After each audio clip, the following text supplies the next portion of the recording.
Salam semuanya, puji Tuhan. Puji Tuhan.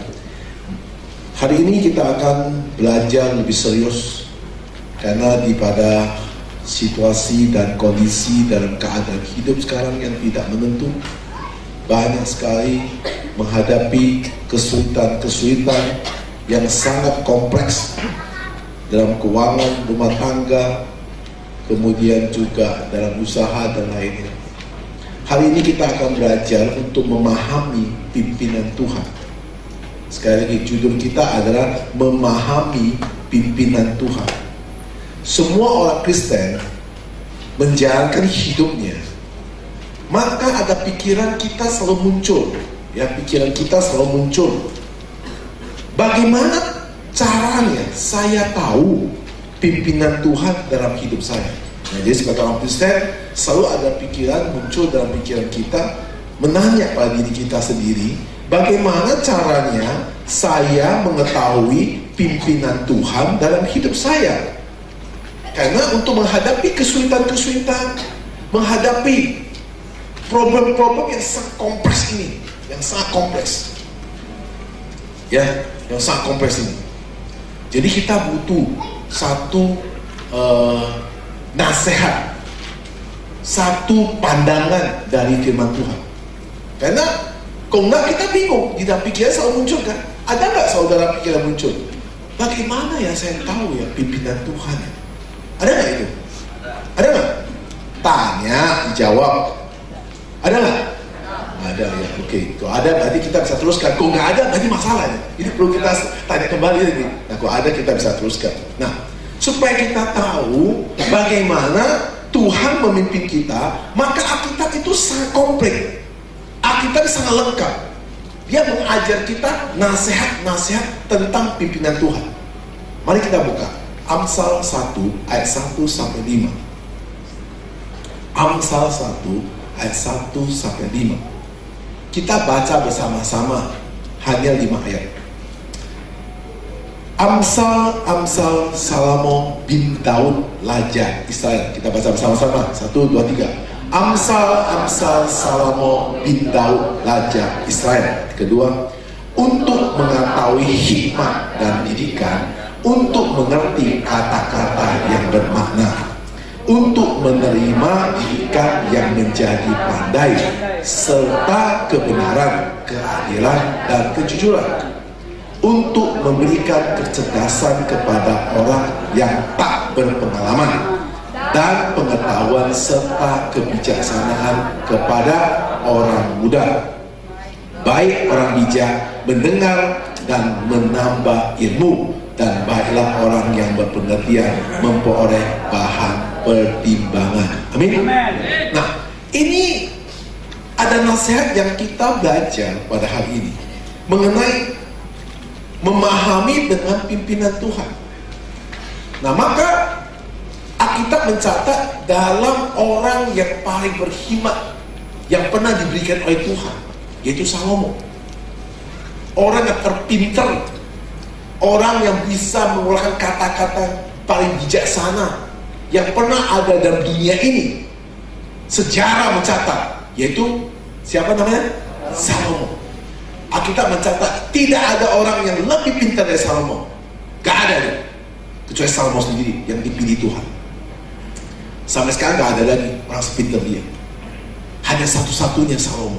Maka Salomo menulis nasihat-nasihat supaya kita menjadi pintar, nasihat-nasihat supaya kita menjadi orang yang berbijaksana, nasihat-nasihat supaya untuk satu pertimbangan kita mengetahui tentang pimpinan Tuhan. Nah, jadi Alkitab menasihat kita, pertimbangan apa yang kita tahu ini pimpinan Tuhan atau bukan pimpinan Tuhan. Maka Alkitab mencatat, belajar dari yang namanya Salomo. Belajar dari Salomo. Jangan kamu pergi belajar pada orang pintar, karena tidak ada orang pintar kecuali Salomo. Ingat tuh. Ingat di pikiran kamu sekarang ini. Tidak ada orang yang pintar di dalam dunia ini kecuali siapa? Salomo. Kalau saudara masih beli tiket untuk dengar orang pintar, berarti saudara itu go. Ya udah, puji Tuhan. Karena tidak ada lagi Alkitab mencatat orang pintar itu Salomo. Kalau kita masih mau belajar orang pintar, berarti kita goblok. Alkitab sudah tulis yang paling pintar itu Salomo. Nah, Salomo bukan Lomo. Ayo kita kembali. Nah, saudara-saudara, Amsal Salomo bin Daud, Raja Israel. Wah, ini luar biasa. Raja Israel, orang-orang pilihan Tuhan. Ayat kedua, untuk mengetahui hikmat. Nah, untuk bagaimana kita berhikmat dan dididik untuk mengetahui kata-kata yang bermakna, kata-kata yang mempunyai makna yang baik, kata-kata yang bisa dimengertikan orang, kata-kata yang bisa mendapat satu jalan keluar. Ayat ketiga, untuk menerima didikan yang menjadi untuk dididik menjadi pandai, serta lagi bukan pandai lagi, serta kebenaran, keadilan, dan kejujuran. Jadi kalau kita belajar Amsal, maka kita akan didik menjadi orang pandai, menjadi orang yang belajar untuk kebenaran dan keadilan, dan jadi orang jujur. Ini Amsal itu, maka saya bilang Amsal ini punya pasal 31. Ya, coba lihat terakhir 31 atau 32. Coba lihat, nggak pernah buat kitab, saya tahu nggak pernah buat kitab, buka 31, 31. 1 bulan ada berapa hari? Ya, ada bulan yang 29 Februari ya, ada bulan yang 30 hari, ada bulan 31 hari. Kalau 1 hari kita baca 1 pasal, 1 bulan berapa pasal? 31 pasal. Nah, maka kita mengatakan, kamu akan jadi pandai, kamu akan jadi orang yang belajar benar, kamu akan menjadi orang yang jujur, kamu akan menjadi orang yang adil. Nah, betapa indahnya Alkitab mengajar kita begitu. Yang kamu baca itu adalah apa? Gak pernah baca Amsal. Ya, siapa yang tidak pernah baca Amsal selesai? Puji Tuhan, ya. Berapa kali yang baca Amsal selesai? Setiap hari. Puji Tuhan. Pantas tuh pinter ya. Pantas tuh pinter. Kalau jual mobil ya, orang mau jual cap tiap tawa satiau ya. Pantas pinter itu. Ya, karena kepinteran. Orang mau jual cap tiap jual satu, itu kepinteran tuh. Oke, kita kembali ya, supaya kita lebih mengerti firman Tuhan. Nah, kedua, dalam pandangan ini, pertama diajar kita untuk membacakan Amsal ini. Nah, kemudian ayat 4 mengatakan lagi, untuk memberikan kecerdasan kepada orang yang tak berpengalaman. Orang yang kurang pengalaman diberikan supaya dia cerdas.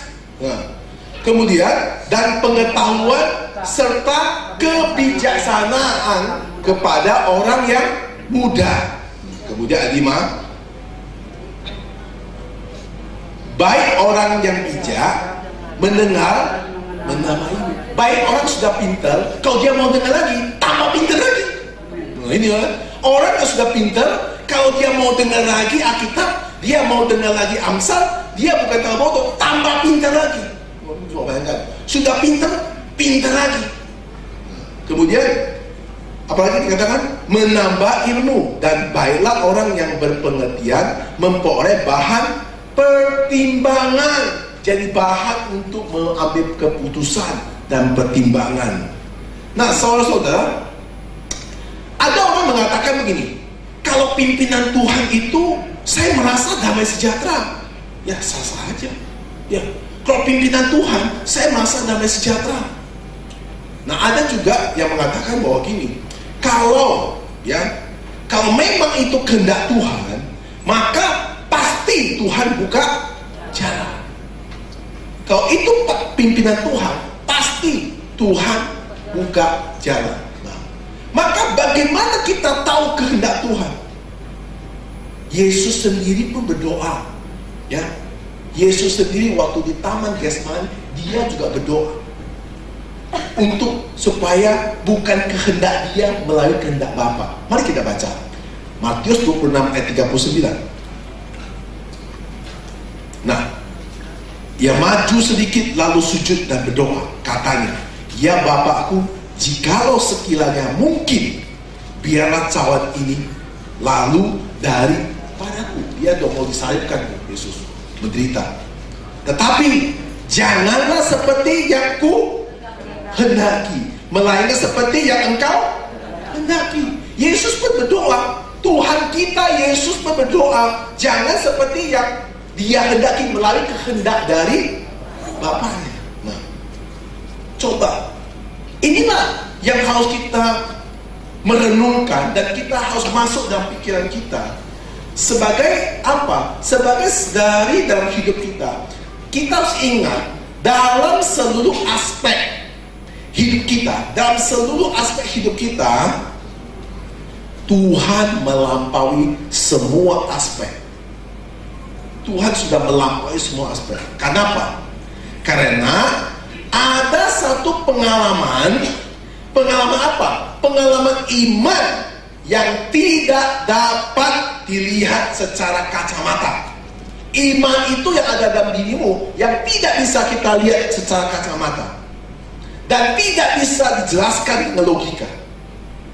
Yang tidak bisa kamu jelaskan dengan logika.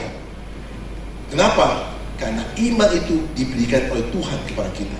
Maka kita disuruh belajar firman Tuhan yang gak masuk akal, yang gak masuk logika, yang gak bisa lihat dengan kacamatamu.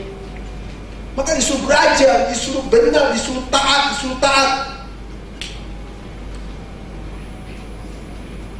Bagaimana kita tahu Tuhan pimpin kita? Ketika Tuhan pimpin kita, melalui apa Tuhan masuk ke dalam diri kita, memimpin kita. Kalau saya mimpin saudara, saya tarik saudara, betul? Harus begini. Bagaimana Tuhan pimpin kita, bagaimana Tuhan masuk ke dalam diri kita, memimpin kita? Nah, melalui Tuhan akan masuk ke dalam diri kita melalui kehidupan pengalaman iman, ya, pengalaman iman kita. Tuhan ingin agar kita hidup di dalam kebenaran firman-Nya. Tuhan ingin kita hidup di dalam kebenaran firman-Nya. Maka kita amsal. Kita amsal ini diberikan kepada kita, kepada setiap orang percaya, karena harus sungguh-sungguh, ya, supaya mengerti tentang pimpinan Tuhan. Karena pimpinan Tuhan ada central point dari seluruh jiwa kita, seluruh hidup kita. Dari seluruh hidup kita itu harus ada central point dalam jiwa kita, yaitu mengenai pimpinan Tuhan. Kalau kita nggak tahu pimpinan Tuhan, maka apapun yang kamu kerjakan itu gak akan berhasil. Sebagai orang Kristen harus mengerti tentang pimpinan Tuhan.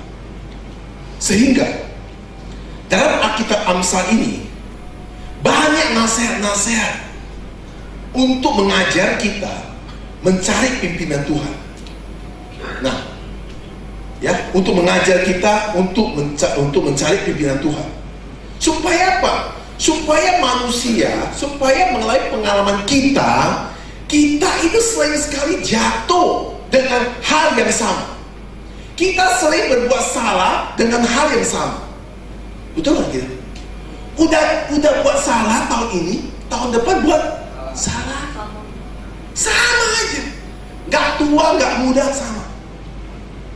Ya, gak tua, gak muda sama. Terus begitu buat kesalahan. Kok bisa buat kesalahan terus ya? Ya, kenapa bisa buat salah terus? Kenapa?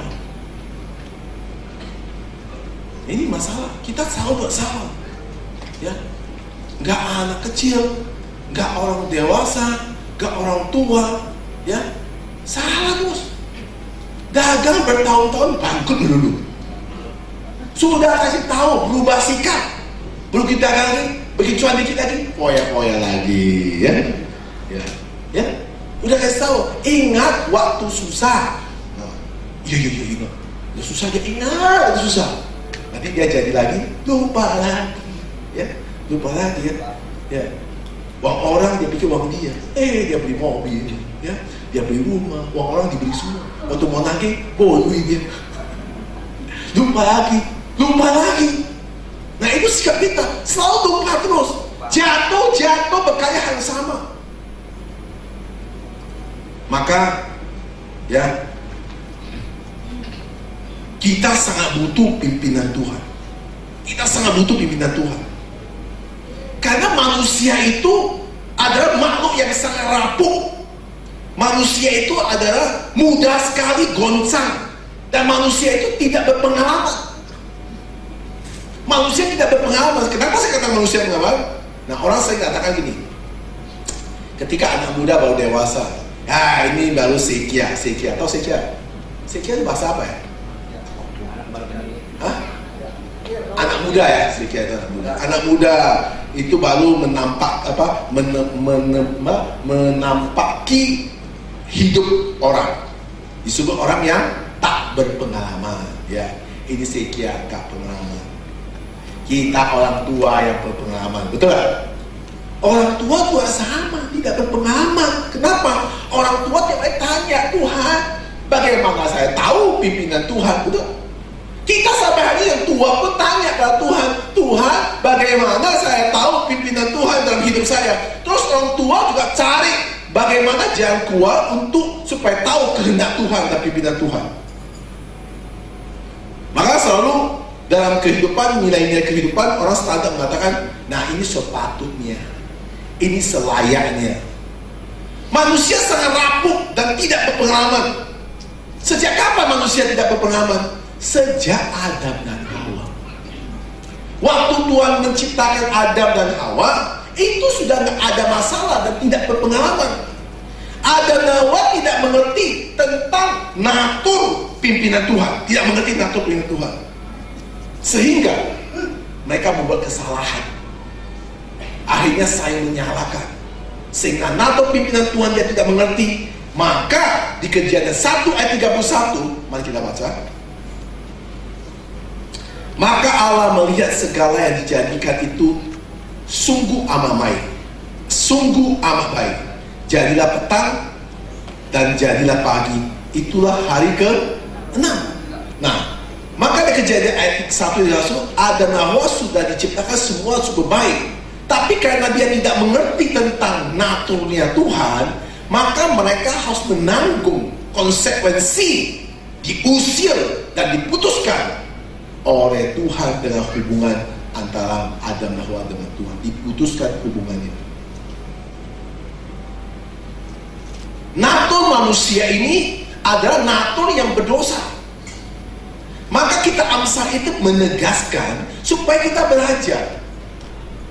Karena natur manusia adalah natur berdosa. Kan saya bilang, selalu bikin kesalahan yang sama. Kalau orang pintar nggak mau 2 kali salah, karena keledai itu segobok-gobok keledai jatuh di lubang cuma sekali. Manusia jatuh ke lubang berapa kali? Berkali-kali. Yang lebih goblok keledai atau manusia? Puji Tuhan kalau kamu sadar. Ya, ya ada orang yang bilang kasih tahu dia, kamu jangan buat, kamu sudah pernah bangkrut ya, udahlah kerja yang benar. Benar, kerja-kerja lagi, baru naik dikit lagi, bangkrut lagi. Ya, ada orang yang berzina sudah bilang, kamu istri kamu terima kamu, jangan berzina lagi. Benar? Iya. Setelah kaya dikit, berzina lagi.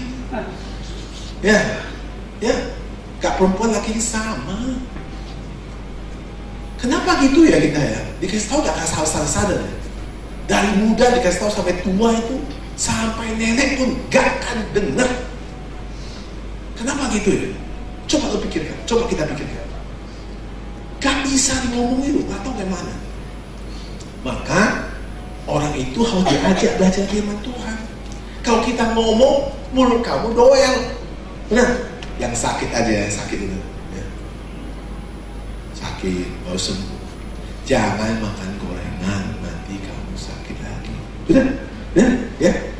Tapi tetap kamu makan. Benar? Katanya apa? Enak. Hah? Nah, mau coba ya. Baru sembuh sakit, sudah pergi makan tempe goreng. Baru ladangnya kemarin bengkak keluar. Lalu sembuh, sudah makan tempe goreng, Indomie 8 bungkus, cabai dipotong semua banyak-banyak biar keringat. Weh, mantap. Besok pengkak 2. Dia ngomong gak jalan-jalan. Kenapa ya? Gak semua orang sama. Maka disuruh kita belajar Amsal supaya kita itu jadi pintar, jadi orang yang bijaksana, jadi orang yang jujur, jadi orang yang ngerti keadilan. Kalau saudara sudah pintar, belajarin tambah pintar. Kalau yang goblok aja bisa pintar, masa yang pintar gak bisa tambah pintar? Benar? Nah, sekarang kita lihat, semakin kita gobloknya, ya, kita semakin gobloknya. Ada orang gak seneng dia goblok, gak mau. Wah, bapak ngomong sembarangan. Siapa bilang saya goblok? Saya pintar. Kata dia sendiri, ya.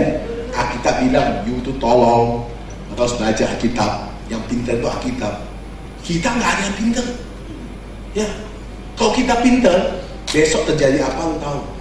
Ya, lu nggak tahu besok hujan atau besok itu panas. Makanya nggak ada orang pintar. Ya, besok lu sehat atau sakit nggak tahu. Berarti kita nggak pintar, benar? Nah, sekarang kita belajar.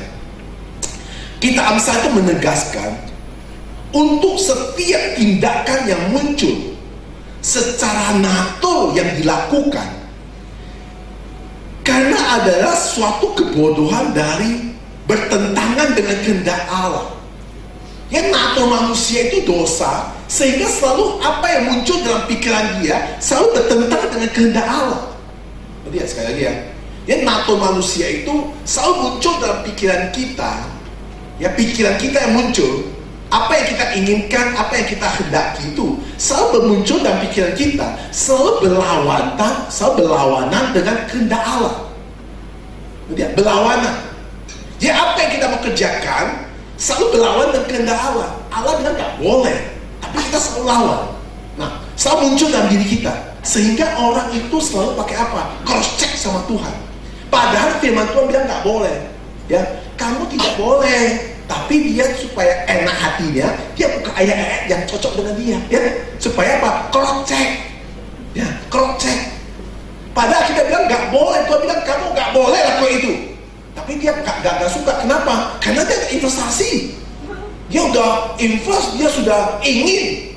Nah, supaya enak, dia ketemu pendeta-pendeta yang bisa diatur, ya, bisa diatur, dikasih ampau notial supaya pendeta cari ayat yang cocok dengan dia, sehingga itu kehendak Allah. Ya, coba pikirkan, kita punya natur manusia itu dosa, sehingga yang muncul dalam pikiran kita ada bertentangan dengan kehendak Allah. Maka Amsal mengajar kita dengan tegas dengan Amsal 3 ayat 5 dan 6. Baca lagi kembali. Amsal 3 ayat 5 dan 6. 1, 2, 3. Percaya kepada Tuhan dengan segenap hatimu dan jangan bersandar kepada pengertianmu sendiri. Akulah dia dalam segala lakumu, maka ia akan meluruskan. Nah, Amsal itu mengajar kita supaya kita nggak pakai natur daripada pikiran kita. Nah ini, ya, supaya kita nggak pakai natur dari pikiran kita, supaya kita nggak melawan kehendak Allah. Maka Amsal 3 ayat 5 mengatakan, percayalah kepada Tuhan dengan segenap hatimu, jangan bersandar kepada. Nah, karena natur kita manusia adalah dosa. Maka kalau kita bagaimana tahu pimpinan Tuhan? Karena kita tidak tahu pimpinan Tuhan, maka kita berlawanan. Maka kita mengajar kita, sudahlah, gak usah pakai pikiranmu, gak usah pakai perasaanmu, gak usah pakai pengalamanmu. Percayalah kepada Tuhan dengan segenap hatimu. Jangan bersandar kepada you punya maksud pengertianmu sendiri. Nah, itu Alkitab mengajar. Wah, Amsal itu hebat sekali, mengajar kita sampai seperti ini. Nah, sehingga natur manusia itu yang berdosa itu menasehat, atau natur manusia itu yang berdosa itu membuat manusia cenderung, ya, cenderung lari dari Tuhan. Manusia itu melihat kehendak Tuhan itu suatu halangan, suatu ancaman atau habit. yang tidak bisa ditinggalkan oleh kita, sehingga kita selalu menghibur diri kita. Karena selalu tidak cocok dengan kita, ya, maka kita selalu hibur dengan kita. Kita hibur diri. Hibur diri memakai ayat Matius 26 ayat 41. Kita selalu hibur diri memakai firman Tuhan Matius 26 ayat 41. Apa dikatakan? Ya, roh memang penurut, tetapi daging lemah. Ini kita orang munafik, cekong hak kongkong punya orang kayak gitu, nggak mau ikut, maka selalu ngomong, aduh Tuhan makluminya, roh memang penurut, tapi daging. Nah ini orang selalu ngomong gini, ya, karena dia selalu bilang, Tuhan maaf ya Tuhan yang sorry ya, maklumi Tuhan, ayat ini kan roh itu mau ikut roh Tuhan, tapi daging saya. Kenapa kita selalu pakai ayat itu? Karena pakai akal pikiran sehat kita untuk mencopot ayat ini masuk ke dalam pikiran kita. Supaya apa? Bisa anwi ziji, bahasa Mandarin. Anwi ziji, bahasa Hokkien lu mencari sir. Kata anwi ziji, apa sih artinya anwi ziji? Bahasa Indonesia apa? Bisa menghibur diri. Ya, bisa menghibur diri. Anwi ziji itu bahasa Mandarin bilang anwi ziji. Yes. Yang nggak ngerti bahasa Mandarin harus belajar. Cina itu udah hebat, ya. Anwi ziji, ya. Jadi bisa menghibur diri, padahal, ya, nggak mau ikut kehendak Allah, ya. Padahal dia mau dengan nato daripada kehendak Allah. Kan nato manusia itu muncul, nato dosa itu muncul, maka dia mengatakan, ayo, roh memang penurut, daging itu lemah. Itu lagu lama. Sejak aku masuk Kristen, itu aku dengar itu berkali-kali. Yang buat dosa itu, yang buat kesalahan itu, orang yang berzina, orang yang tipu, orang yang buat salah, selalu pakai Alkitab ini. Selalu pakai ini sebagai alasan dia. Roh memang penurut, daging lemah. Kalau ada orang ngomong gitu, besok tampar dia. Amin.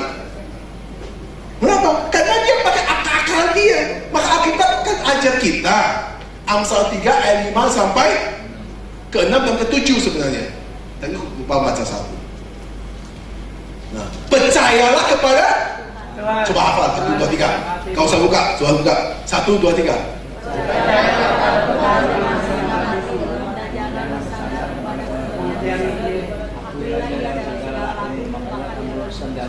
Nah, itu hafal terus, ya. Hafal. Yang gak hafal sekarang catat, kurang dibakar, gitu. Ya, supaya masuk ke dalam diri kamu. Ini penting. Kalau kita pakai nangkep pikiran kita, nggak jalan, selalu tabrak dengan Tuhan. Tabrak. Akhirnya kita pakai ayat ini. Roh memang penurut, daging lemah. Itu nggak boleh. Nggak ada alasan pakai itu. Nggak ada itu. Nah, karena manusia cenderung itu dosa dan ingin kuasa. Manusia cenderung dosa dan ingin kuasa, ingin dihargai, ingin dipuji. Ini itu manusia. Ya, kerja dikit dihina, udah sakit hati. Ya, orang di gereja banyak sakit hati, banyak. Di pekerjaan banyak sakit hati, banyak. Di rumah sakit hati, banyak. Di mana sakit hati? Di rumah sakit hati sama orang tuanya, sakit hati sama kakaknya, sama kakak adiknya.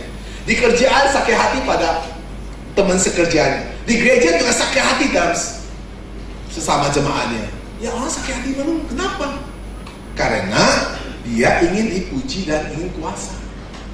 Dosa manusia adalah ingin kuasa, ingin merasa dipuji, jadi pemimpin.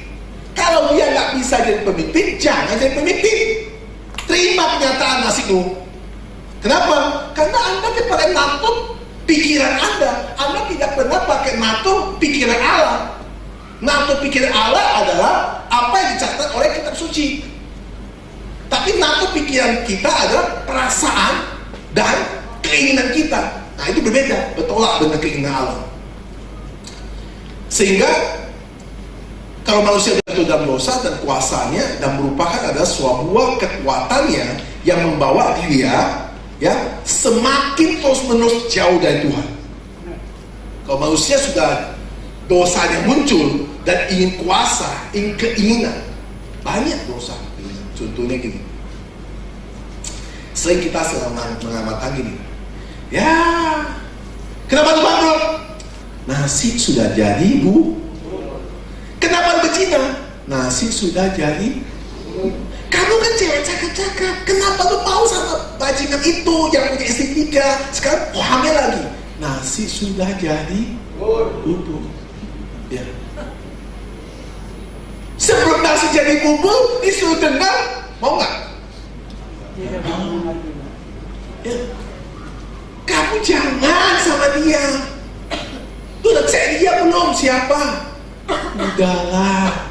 Daripada saya susah, tiap kali kasih buat cepet dia, buat itu betahan buat cepet dia. Kita terima aja, nasi jadi bubur. Nah. Kenapa kamu jatuh? Suruh kamu jangan foya-foya. Sabar, taat, susah. Nggak bahan.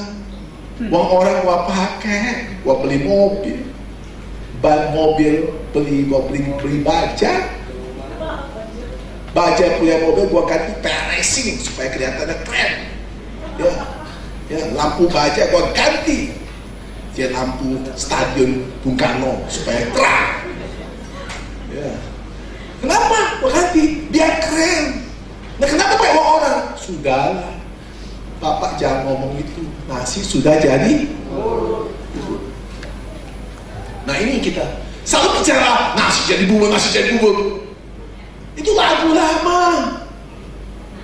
Kita orang Kristen harus belajar natur Allah, harus belajar apa yang dikehendak Allah. Maka Tuhan memberikan Alkitab kepada kita, suruh kita belajar supaya jadi pinter.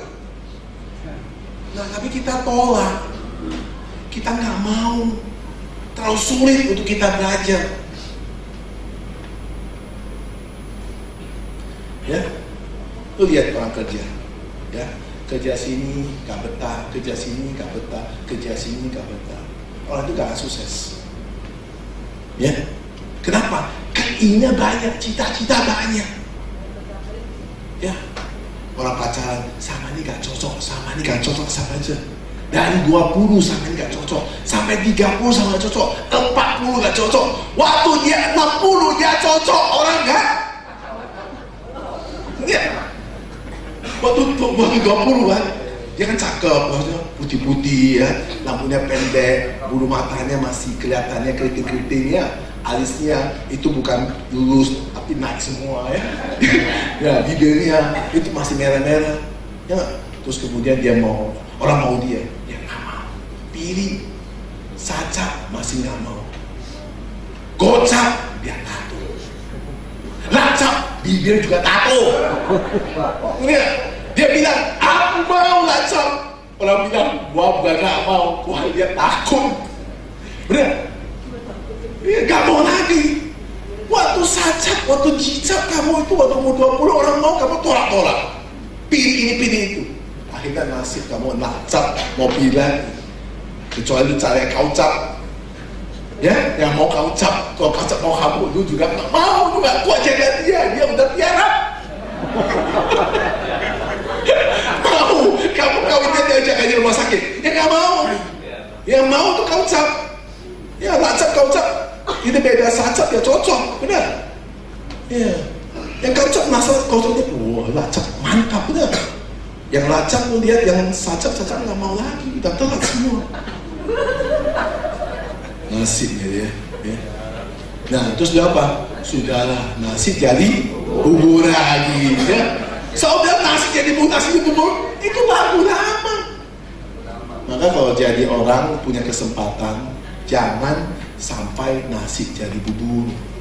Taati firman Tuhan. Orang itu harus tahan proses. Orang itu harus setia. Kesetiaan itu membawa kamu hidup jadi kemenangan. Kesetiaan. Setia itu, wah gak gampang. Ya, kalau orang Jepang, one job, one life. Wah, Jepang itu setia, kerja juga pindah-pindah. Kalau di sini kita, loncat gitu. Ya, kayak monyet gitu.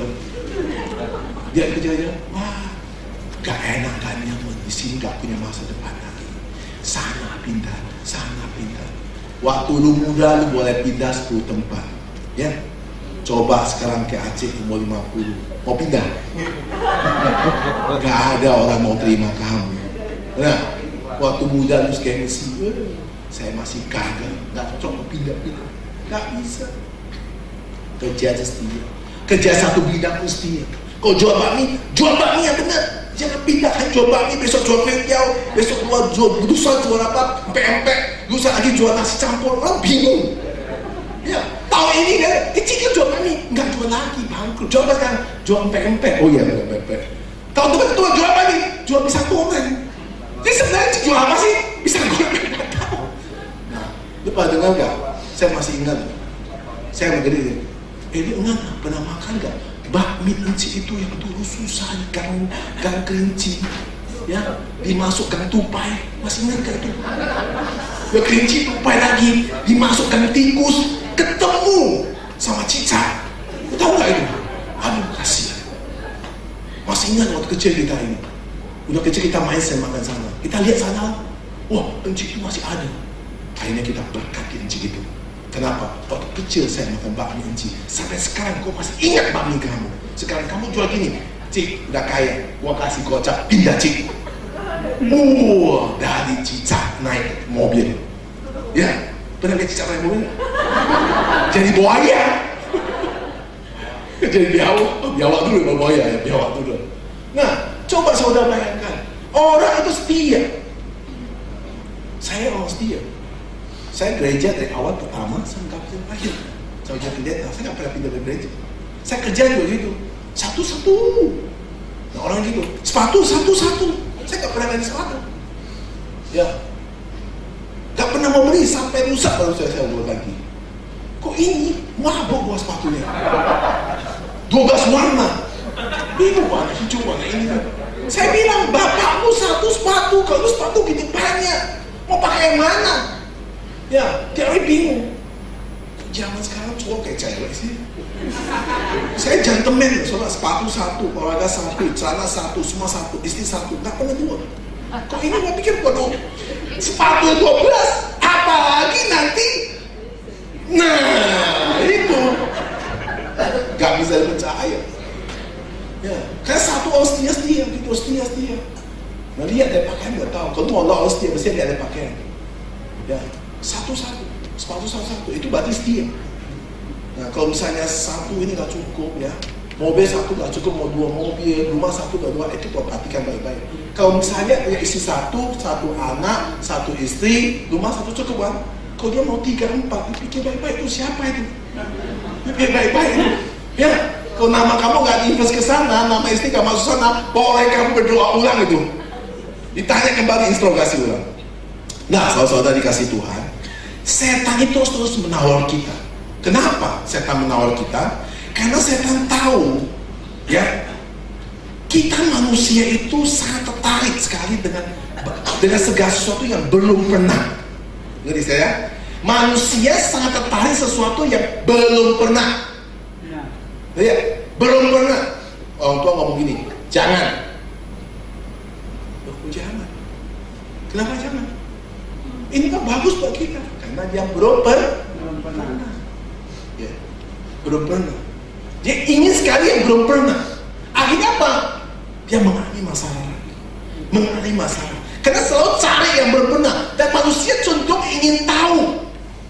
Sifat manusia itu adalah ingin tahu. Dan ingin coba segala sesuatu yang belum pernah. Nah ini sifat manusia. Setan tahu. Setan gunakan itu untuk sebagai natur kamu untuk jatuh dalam dosa.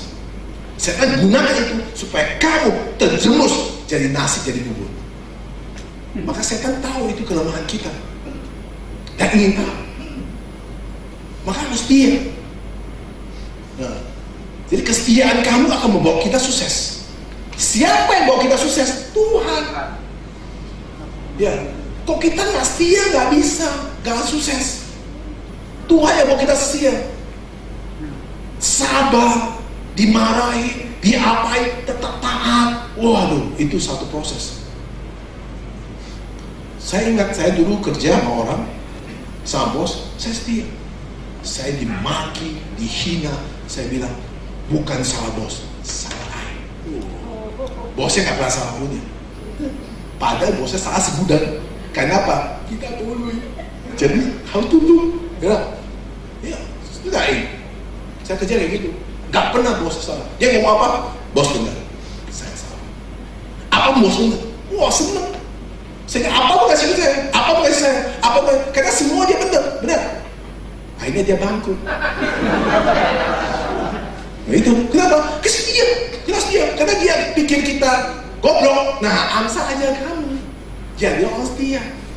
Kasih kita, karena dia pikir, wah ini orang percaya. Kenapa? Apapun kau maki dia yang pernah lawan. Wah kasih kita. Nah, semakin kita diangkat, ketemu orang, dia tidur mulu, makan mulu. Akhirnya suatu hari, udah 5 tahun, 10 tahun, orang itu nggak mau saya dia. Kenapa? Yang mau ketemu Ersan, mau saya Ersan. Siapa maju? Saya maju. Dia apa? Mundur. Itu gitu, setia. Kalau kamu nggak setia, kau pakai mata pikiran kamu, lawan. Seperti kamu lawan Allah. Allah bilang, gak boleh. Tuhan bilang, gak boleh. Lawan. Kenapa gak boleh? Dasar apa Tuhan bilang gak boleh? Amsal. Oh, jangan pakai Amsal. Pakai Mazmur saya. Oh iya. Mazmur bilang gak boleh. Oh, jangan pakai Mazmur. Ya, pakai umpama Yesus. Ya. Kok gak boleh? Oh, jangan. Pakai Rasul Paulus. Itu gak boleh juga. Pakai waktu Musa mendidik bangsa Israel. Kamu akar-akarin supaya cocok. Itu kurang aja ya. Yang keluarnya siapa? Kita atau? Kita agak sedikit. Maka saya bilang, oh manusia itu cenderung dosa di dalam diri dia sudah ada. Dia gak bisa protek diri dia, sehingga dia naturalnya ada lawan. Manusia sifatnya lawan kehendak, lawannya kehendak. Apalagi orang yang mau mengajar kita sudah lawan, gak mau dengar. NATO kita lawan, gak mau terima. Kenapa? Dianggap gak ngerti. Kamu juga anggap Tuhan gak ngerti. Jangan-jangan kamu sering juga anggap, kita juga sering anggap Tuhan gak ngerti. Ya. Kenapa? Gak sesuai dengan naturmu, gak sesuai dengan keinginanmu. Coba orang pacaran, saya mau tanya, kau udah senang, dikasih tahu gak boleh, mau gak dia? Makanya saya bilang, saya paling bahaya konseling sama saya pernikahan. 10 konseling saya pernikahan, 8 itu putus. Bener, kalau sama konseling saya pernikahan, wah itu babak dulu. Gak boleh, sama Randy dia pasti jadi punya. Kalau sama saya pasti putus punya. Karena kalau saya buka semua kartu dia. Terlanjur saya papa saya panggil ke sini. Mau gak anak kawin sama orang kayak gini? Oh, saya mau tuh, gak mau. Putus dulu, bye-bye. Kenapa? Bagi saya berat. Kenapa? Pernikahan di hadapan Tuhan berat. Jadi saya kalau misalnya pernikahan, maka saya jarang sekali mentabiskan pernikahan orang. Kenapa? Sekali habis, kalau dia cerai, gue tanggung jawab. Makanya suatu gue habis-habis dia tuh daripada gue tanggung jawab. Ya, makanya ngeri. Kalau misalnya orang mau nikah sama saya, pikir dulu. Kalau mau konsul sama Pak Hasan, pikir 20 kali. Kedua, nikah atau bye-bye. Iya. Kenapa tegas? Karena bahaya. Karena 2 orang yang punya pendidikan berbeda, 2 orang yang didikan orang tua berbeda, 2 orang yang punya kehidupannya karakter berbeda, jadi satu, apa gampang? Atau diri kita sendiri nggak bisa? Kok atau orang? Wah itu buka semua. Maka sulit. Saya konsul sekali pernikahan untuk mentabiskan pernikahan, apa konseling baptisan juga sulit. Saya orang agak sedikit tegas sekali dalam firman Tuhan, karena saya mau praktekkan firman Tuhan, gak mau pakai pikiran saya. Nah, dosa selalu muncul sehingga standar ukur kita nato pimpinan Tuhan di mana? Nah, dosa kan muncul dalam diri kita untuk mengukur standar pimpinan Tuhan dengan cara apa? Ya, dengan cara apa kita ukur? Kan dosa selalu muncul melawan kehendak, melawan Tuhan, melawan apa yang Tuhan mau, melawan orang tua, melawan orang pengalaman, lawan terus kita. Nah, dengan cara apa kita bisa menggunakan untuk pimpinan Tuhan? Maka Alkitab mengajar kita dengan menggunakan hikmat dan bijaksana. Ya, dengan menggunakan hikmat dan bijaksana. Sehingga ukuran yang kita ukur bukan ukuran kita, seperti apa yang dicatat oleh Yesaya 55 ayat 8 dan 9. Mari kita baca. Sebab rancanganku bukan rancanganmu, dan jalanmu bukan jalanku. Demikianlah firman Tuhan. Seperti tinggi langit dari bumi, demikian tingginya jalanku dari jalanmu, dan rancanganku dari rancanganmu. Nah, jadi untuk mempertimbangkan, ya, mempertimbangkan ya atau tidak, mempertimbangkan benar atau salah, mempertimbangkan baik atau tidak, mempertimbangkan kehendak atau bukan kehendak, itu muncul dalam pikiran kita. Muncul dalam pikiran kita, sehingga untuk kita memutuskan ya atau tidak, untuk memutuskan benar atau salah, untuk memutuskan baik atau tidak, untuk memutuskan kehendak atau bukan kehendak, maka Alkitab mengajar kita pada ayat yang kedua dan 4. Kembali kita baca Amsal 1 ayat 2 dan 4. Untuk mengetahui hikmat dan didikan, untuk mengerti kata-kata yang bermakna, ayat keempat,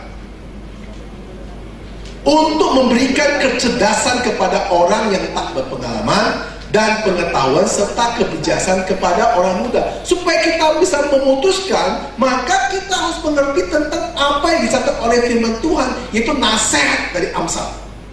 Mau sering baca Amsal, harus sering baca. Orang dagang harus sering baca Amsal, ya, supaya bisa putusin beli atau tidak. Di telepon, halo, ini ada barang yang buangan daripada China, baik tawarin ya. Apa itu? Itu ada barang-barang bekas, ember yang udah pecah, kemudian juga apa, barang-barang pecahan. Ngapain beli? Nah, Anda nggak berhemat. Anda berhemat. Oh, itu butuh. Pabrik plastik sudah butuh. Anda nawarin, Anda berjual, Anda dapat untung. Benar? Nah. Karena ditawarin, itu apa? Nah, dasar orang goblok nggak pernah berhemat. Ya, nggak berhemat. Ininya nggak jalan, karena muncul dalam pikiran dia nggak bisa putusin yang tidak. Itu penting, ya. Pak, beli atau enggak? Wah, beli atau enggak? Nggak bisa putusin. Ya, semua putusan. Saya kerja atau tidak apa perusahaan ini? Waduh, putusan. Ya, karena begitu masuk salah. Ya, maka mama saya ngomong, laki-laki tidak boleh dapat salah dua. Satu, pekerjaan. Kedua, istri. Gak boleh salah. Karena laki-laki kalau dapat kerjaan salah dalam pekerjaan dia semua hidup dia tidak bisa sukses. Kalau dia salah menikah dengan istri, dia juga akan jadi gak sukses. Kalau dia foya-foya, istri yang cek kuku, ya, cek kuku, cek rambut, ya, cek bulu mata, tambah pasang sokren, ya, yang pasang gigi palsu, waduh, pusing, bangkit dia. Ya, itu penting. Mama saya ngomong sama saya dulu, ingat ya, kamu tidak boleh cari istri, tidak usah lihat mukanya. Mukanya tidak mewarnai, itu akan menikah kamu seumur hidup. Muka itu bisa dicenyum, tahu cenyum? Bisa diganti. Ya, kamu gak suka istri muka ini, itu suka siapa? Bawa Korea, pasti. Wih, ya mantap, saya pintar itu, ya, plastik, ya. Lu suka cencen, ganti yang buat cencen. Ganti di cinsia, ganti cinsia. Waktu itu ada di cinsia, sekarang nggak ada, tua, jangan. Udah tua, lu ganti nenek, jangan, kaget nanti. Nah, itu kenapa muka gitu? Muka bisa dirubah. Banyak wanita dulu coba dia di kampung, mukanya itu nggak bentuk, ya. Itu dia di film-film yang dia idol, dia apa-apa. Ketika ditandai, kaget semua. Ya. Wanita itu gampang, semua itu bisa ditempel-tempel, benar. Laki-laki enggak, ganteng kayak saya, ganteng nggak bisa karena nggak ada tempelan, benar? Nggak ada tempelan, mana lagi tempel? Coba, jadi kau tempel mau, kau tempel aisnya, ya ada cowok tato, ya ada, cowok sekarang tato ya, cowok tato ya, cowok tato ini alis ya, tato kumis ya, tato jenggot, itu kan aneh, nggak naturnya nggak usah, asli. Nah, kalau cewek bisa dibikin. Cewek yang asli susah dapat. Cewek yang bukan dandan banyak. Coba nggak percaya, lu mau saat dia cakep atau tidak, lu pagi-pagi bangun, coba buka pintu rumah dia. Bisa kaget dulu, putih semua, alisnya nggak ada semua. Itu coba bayangkan, kalau sebab dia cukur semua habis ya, itu bukanya juga putih ya. Itu coba bayangkan, lu pagi-pagi ke rumah dia, bangun tidur dia ketok-ketok, Ami ada, mana Ami? Ini Ami, weh hantu tuh. Iya, kayak apa? Kayak hantu itu Gasper ya kata dia. Nah, untuk putusan ini bagaimana kita ambil putusan ya atau tidak? Selalu muncul dalam pikiran kita, memutuskan untuk kita apakah kita itu ya atau tidak, apa kita benar atau salah, atau kita baik atau tidak, atau kita mengaku kehendak atau tidak. Maka kita butuhkan wisdom, butuh apa? Hikmat. Nah, butuh hikmat dan nasihat. Nasihat yang bijaksana, yaitu Amsal. Kita butuh satu nasihat. Siapa yang bisa nasihat kita? Manusia kah? Tidak. Orang pintar kah? Tidak.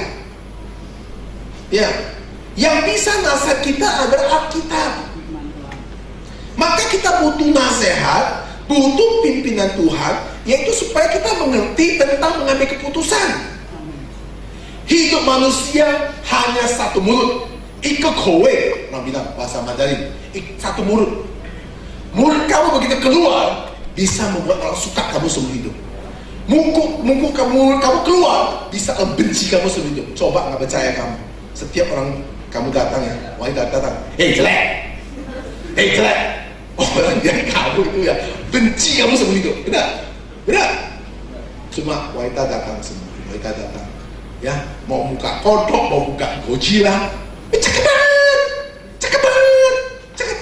Gimana maka kamu dipuji orang? Kenapa? Ya walaupun dia tahu dia jelek, tapi dia ada puji, kamu puji dia. Dia ingat kamu seumur hidup, bukan jatuh cinta loh. Bukan, dia ingat seumur ini orang baik. Dia muji saya. Benar. Coba nggak percaya sama wanita. Jelek tuh. Muka kamu kayak babi. Saya belajar di Yosua bilang sama saya itu, Papa ingat, wanita gak boleh ditanyain dua hal.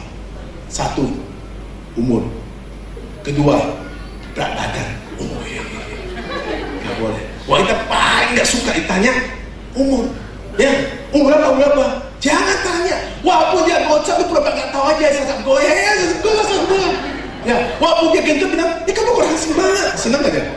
Senang. Nah, lu lihat, udah lama gak nampak kok jadi gemuk gitu. Wah, kesel dia. Kesel dia. Gak suka.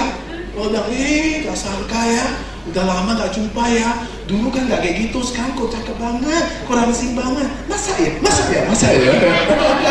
Ya, itu aku belajar dari Yosua. Aku juga gak tahu itu. Dia kasih tahu saya, iya betul. Makanya 12 warna sepatunya. Oke, kita teruskan.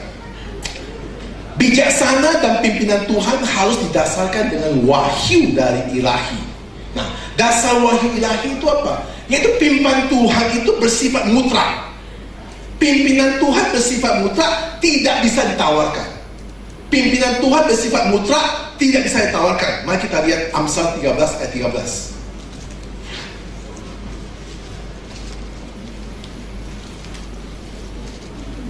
Siapa, coba baca 321. Siapa meremehkan firman, ia akan menanggung akibatnya. Tetapi siapa yang taat kepada perintah akan menerima balasan. Nah, maka ini tidak bisa ditawarkan. Siapa yang meremehkan firman, ia akan menanggung akibatnya. Tetapi siapa yang taat kepada perintah Tuhan, ia akan menerima balasan. Maka kita harus taat pada firman Tuhan. Itu adalah perintah Tuhan atau pimpinan Tuhan, tidak bisa ditawarkan. Karena itu sudah dicatat di Alkitab untuk semua manusia. Kita selalu pakai pikiran kita, natur kita. Kan natur kita dosa. Saya kadang ngomong, saya berulang lagi ngomong itu supaya saudara ingat, natur manusia itu dosa. Kalau kita muncul pikiran kita, itu pasti bertentangan dengan kehendak. Maka kita tidak bisa pakai pikiran kita. Maka Amsal 3 ayat 5 dan 6 dan 7 itu diberikan kepada kita supaya kita nggak pakai pikiran kita. Bukan kita nggak punya otak berpikir, jangan salah kalimat. Bukan kita nggak pikir, kita berpikir dengan pikiran firman kebenaran. Bukan pikiran nato dari diri kita. Jangan kamu salah mengerti, kita nggak pikir, buat Bapak kamu nggak pikir, kita nggak punya otak. Siapa bilang nggak punya otak? Bukan pakai natur dari diri kamu, tapi natur dari Allah, yaitu firman Tuhan. Jadi tidak bisa ditawarkan, tidak bisa tawar, itu mutlak. Nah, kemudian wahyu ilahi itu satu perintah Tuhan bersifat mutlak dan tidak bisa ditawarkan. Dan kemudian juga ada perintah Tuhan bersifat umum, prinsipnya umum. Mari kita baca Amsal 14 ayat 23. Perintah Tuhan yang bersifat prinsipnya umum, Amsal 14 ayat 23. Dalam tiap jeripaya ada keuntungan, tetapi kata-kata berakah mendatangkan kekurangan saja. Satu lagi, Amsal 15 ayat 1.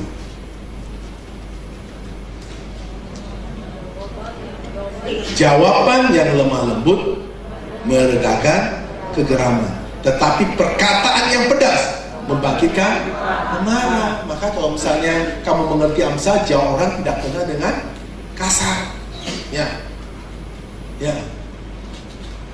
Ini belajar, ini harus belajar. Jauh orang lemah lembut. Oke, bagaimana? Ya, bagaimana ya? Lemah lembut enak ya. Kemudian jawabnya itu lemah lembut, ya meledakkan kegeraman, orang getar, ya perkataan yang pedas membangkitkan amarah. Jawab, gimana? Memang lo apa? Waduh, berantem tuh. Sama istri tuh nggak boleh jawab kasar. Ya istri saya, kamu tak usah gini. Ya sudah lo, memang saya salah. Nah, enak kan ya? Ya enak. Kemudian saya, kamu gini, memang gua bisa bikin tuh nggak bisa bikin. Dasar goblok. Oh itu berantem ini pasti kesana. Pasti berantem itu. Ya, itu jawaban penting. Ya.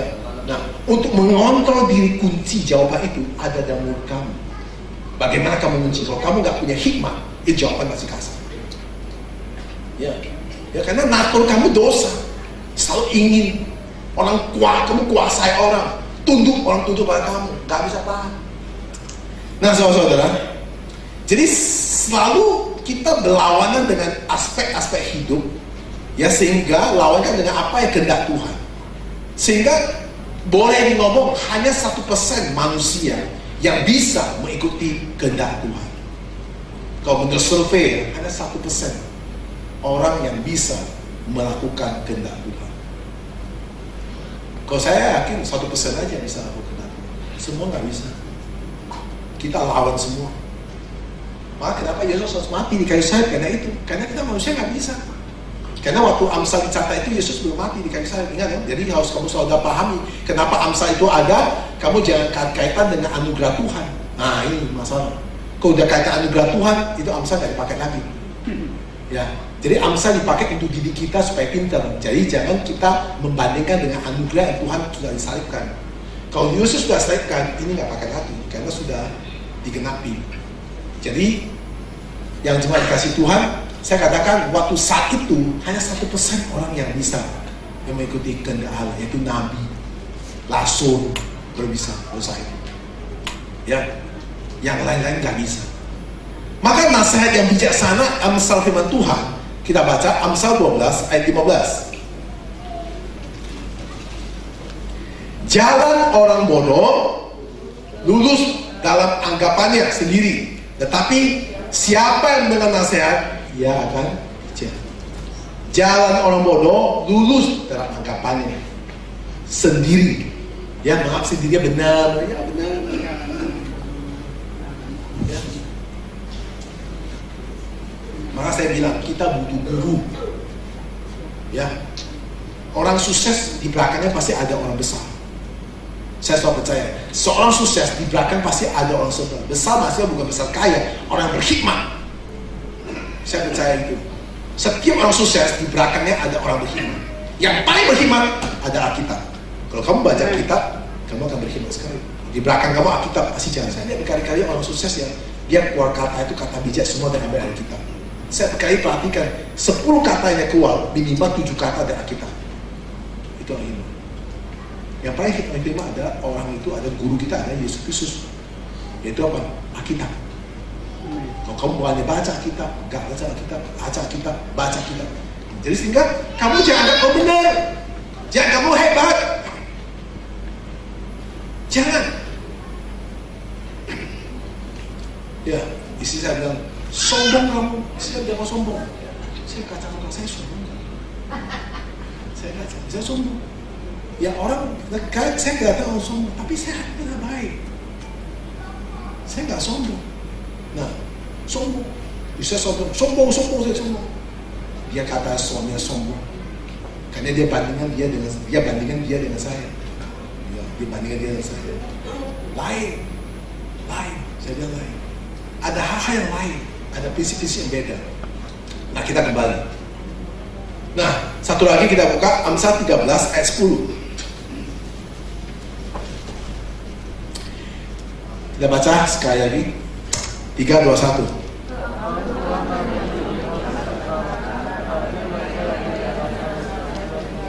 Nah, kesombongan hanya menimbulkan pertengkaran, tetapi mereka yang mendengar nasihat mempunyai hikmah. Angku, katanya angku, akan menimbulkan pertengkaran, tapi mereka yang mendengarkan nasihat akan mempunyai hikmah. Nah, pimpinan Tuhan selalu berkaitan dengan karakter kita. Sekali lagi, pimpinan Tuhan sangat menyangkut dengan karakter kita. Jadi karakter kita itu sangat menyangkut dengan apa yang dimaksud dengan kondisi dari moral kita tentang pimpinan Tuhan. Moral kita sangat menentukan karakter kita dan pimpinan Tuhan. Kita selalu tanya, ya, kapan Tuhan pimpin kita? Pertanyaan kita selalu tanya, kapan Tuhan pimpin kita? Ya, kita bertanya, kapan Tuhan pimpin kita sih? Nah, untuk belajar kita dipimpin Tuhan, kita harus ambil daripada contoh-contoh Alkitab. Kita nggak boleh ambil contoh manusia. Maksudnya manusia yang hidup sekarang ini nggak boleh. Kita harus ambil contoh Alkitab. Ya, belajar pimpinan Tuhan, kita harus sabar dan kita tidak tahu kapan Tuhan pimpin kita. Kita nggak tahu. Tapi kita harus sabar sekali. Contoh, Abraham. Abraham dipimpin Tuhan nggak? Halo? Dipimpin Tuhan. Berapa lama Abraham menunggu untuk dapat anak? 25 tahun. Jadi kita dipimpin Tuhan untuk dapat hasil. Abraham harus tunggu berapa tahun? 25 tahun. Yusuf dipimpin Tuhan nggak? Dipimpin Tuhan dalam mimpinya. Berapa lama Yusuf harus tunggu jawaban itu? Yusuf jadi Perdana Menteri. Berapa tahun? Berapa tahun? Siapa tahu? Tahu? Hah? Lupa ya, 13 tahun. Ya, Abraham 25 tahun, Yusuf. Daud dipilih Tuhan nggak? Dipilih Tuhan. Berapa lama Daud tunggu jadi raja Israel? Siapa tahu? 22 tahun. Ya, 22 tahun dia mengganti Saul, 22 tahun. Nah, kemudian orang Israel. Berapa lama orang Israel masuk ke tanah Kanaan? 43 tahun. 40 tahun dipimpin oleh Musa di padang gunung. 3 tahun setelah Musa mati dibawa Yosua masuk ke tanah Kanaan. Jadi 43 tahun baru masuk tanah Kanaan. Jadi saudara mau bayangkan sekarang ini, ya. Kalau kita nggak sabar dan kita nggak mau belajar, maka kita kesetiaan. Kesetiaan dalam satu kehidupan sangat penting. Baik kamu dalam Tuhan, baik kamu sebagai suami istri, baik kamu dalam kerjaan, itu kesetiaan sangat penting. Itu menentukan kamu sukses atau tidak. Itu penting sekali. Karena kalau kita melihat contoh Alkitab dari Perjanjian Lama, Abraham dipimpin Tuhan. Dan 25 tahun dia waktu mau dapat anaknya, yaitu Ishak. Dia sempat, istrinya gak tahan kasih dia dayang-dayangnya. Benar, akhirnya juga masalah kan. Nah, kemudian Yusuf ketika mimpi jadi Perdana Menteri, tapi dia lewat proses yang begitu banyak menderita. Harus masuk penjara lah, harus begini lah. Begitu Daud, ketika dipilih Tuhan oleh Nabi Samuel, diurapi dengan minyak urapan, gak langsung jadi raja. Dia harus lari dari Saul, dikejar-kejar Saul, menghadapi begitu banyak persoalan sampai 22 tahun dia tunggu, baru jadi raja Israel. Orang Israel ketika keluar Kanaan gak langsung masuk tanah Kanaan sampai 40 40 tahun mereka menderita kepada gurun. Setelah itu baru Tuhan kirim, yaitu apa? Menggantikan Musa, Yosua yang akan bawa mereka masuk ke tanah perjanjian. Nah, saudara bayangkan, nama pimpin Tuhan itu kesetiaan kita, ketaatan kita. Kita harus belajar dan mengerti tentang pimpinan Tuhan. Tidak tahu kapan, tidak tahu berapa lama, tapi yang penting kita setia dan taat. Itu penting. Setia dan taat. Jangan kamu capek ke gereja Ragunan. Jangan capek. Jangan capek. Jangan pindah-pindah gereja percuma. Belajar dan taat. Kau pimpin Tuhan. Jangan kamu capek ke gereja. Jangan capek kamu kerja sama satu perusahaan. Jangan capek. Kalau bosnya nggak keluar kamu, setia aja sudah. Ya, kamu bos nggak keluar kamu mau keluar. Nah, itu goblok orang. Ya nggak boleh. Ya, kita kerja itu cuma butuh 2 orang. Satu, Tuhan. Kedua, kita sama bosnya cocok. Udah, yang lain nggak usah cocok. Sama karyawan nggak usah cocok. Kita belajar baik-baik. Kamu kerja cuma butuh 2 orang. Satu siapa? Tuhan. Kedua, bosnya. Nah, di rumah tangga sama. Ya, kamu jadi anak hal butuh 2 orang. Satu, Tuhan. Kedua, orang tua kamu. Orang tua bilang iya. Yang lain nggak usah dengar. Ngapain ribut? Itu prinsip cuma gitu. Nah, jadi kalau kita mau punya prinsip itu, kesetiaan ada, ketaatan kita, saya percaya. Kalau kita lihat contoh kita, Abraham, Yusuf, Daud, orang Israel, semua akhirnya indah pada waktunya. Indah pada waktunya, karena kesetiaan dan ketaatan. Jadi kalau misalnya, kenapa gitu lama? Mungkin naturnya berubah. Sekali lagi, cepat atau lambat itu bukan yang kita tentukan, Tuhan. Satu, cepat atau lambat itu bukan kita tentukan, tapi Tuhan. Kenapa? Untuk mengatur natur dari dosa kamu yang lawan ini loh, sampai taat, waduh butuh waktu. Untuk lawan, dikasih tahu ini ngeyel, lawan terus kamu. Ya, nggak mau terima apa firman Tuhan, kamu tabrak terus. Nah, jadi butuh waktu, time panjang. Pada waktu itu bilang, ya Tuhan aku taat, jadi itu. Tapi kamu nggak, lawan terus, oh nggak cocok itu. Ya, kita ngomong gitu, tapi tetap kamu lakukan. Alkitab nggak boleh, tetap kamu lakukan. Nah, sehingga ngasih jadi bubur, kamu kembali bertobat lagi. Nah, ya, lakukan lagi, sampai suatu hari kamu give up, sampai kamu menyerah, sampai kamu benar-benar mau baru jalan. Itu Bapak 20 tahun baru kamu buat. Nah, itu butuh waktu. Coba kamu pikir baik-baik. Coba kita pikir baik-baik. Ini natur kita. Ya, kisah jangan lagi dagang ini. Sudahlah kita susah dulu gak apa-apa. Gak mau, gak bisa, lu gak ngerti. Pengalaman saya begini. Oke, jangan. Bapak, tabrak lagi, habis lagi. Kembali lagi. Kembali. Yang kita gak pikir, waktu Alkitab catat itu, saya lihat Abraham itu waktu itu sampai dia dapat Ishak itu berapa tahun? Cepet loh. 100 tahun.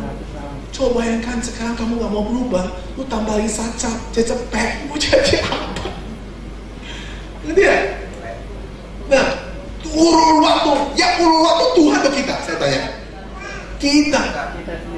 Tuhan tidak pernah urut waktu, Tuhan mau kasih kita, Tuhan mau berkati kita, tapi kita selalu nato dosa kita lawan. Banyak contoh, saya banyak sekali contoh-contoh untuk kita lawan. Kalau saya kupaskan satu ke satu, wah bisa 3-4 jam untuk bicara itu. Ngatur. Nah, saya nggak mau ngatur, saya nggak mau apa? Saya nggak mau lawan apa tentang Tuhan. Itu Pak, waktu saya dipanggil oleh Tuhan jadi pendeta, ya saya nyerah. Ya Tuhan, kalau hati saya, pikiran saya, bukan, saya nggak mau, saya mau jadi pengusaha, saya lawan. Kok saya mau lawan, tapi saya akhirnya saya bilang, kamu akan dosa sama Tuhan, jangan, ikut aja. Walaupun kita, nah isi saya dia kenapa? Dia tukang saya, dia bilang gini, walaupun kita miskin, walaupun kita susah, walaupun kita apa-apa, you tenang aja, yang capek dia gua. Dia mau gitu, yang capek dia gua, kerja capek dia gua, yang kerja keras saya, you diam aja, you layani aja, taat aja sama Tuhan, gak apa-apa. Walaupun kita saling mati gak apa-apa. Nah, itu membuat saya semangat.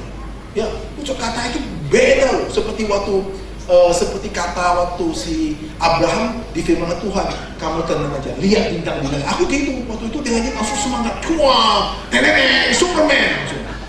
Ya nggak? Dia bilang, yang ca kue tiaw buah. Maksudnya yang goreng kue tiaw buah aja. Kamu jadi pendeta, diam aja pokoknya. Jangan dagang lagi.